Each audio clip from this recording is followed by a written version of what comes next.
Under-19 2026 world కప్లో చివరి league match అనేది టీమిండియా న్యూజిలాండ్తో ఆడింది. ఈ మ్యాచ్లో టీమిండియా గెలుపొందింది. ఇండియా టాస్ గెలిచి బౌలింగ్ ఎంచుకుంది. బ్యాటింగ్ దిగినటువంటి న్యూజిలాండ్ 36.2 ఓవర్లలో 135 పరుగులు చేశారు. 37 ఓవర్లకు మ్యాచ్ కుదించడం జరిగింది. డిఎల్ఎస్ ప్రకారం న్యూజిలాండ్ బ్యాటింగ్లో మైకెల్ శాంసన్ 48 బంతుల్లో 37 పరుగులు చేసి నాట్అవుట్గా ఉన్నారు. ఇక ఇండియా బౌలింగ్లో ఆర్ఎస్ అంబరీష్ 8 ఓవర్లు వేసి 29 పరుగులు ఇచ్చి 4 వికెట్లు తీసుకోవడం జరిగింది. తర్వాత బ్యాటింగ్ దిగినటువంటి టీమిండియా 3 వికెట్ల నష్టానికి 130 పరుగులు చేసి 13.3 ఓవర్లోనే మ్యాచ్ గెలుపొందడం అనేది జరిగింది.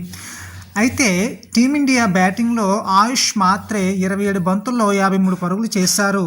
ఇక న్యూజిలాండ్ బౌలింగ్లో జిమ్ సంజయ్ 2.3 ఓవర్లు వేసి 22 పరుగులు ఇచ్చి 1 వికెట్ తీసుకోవడం జరిగింది.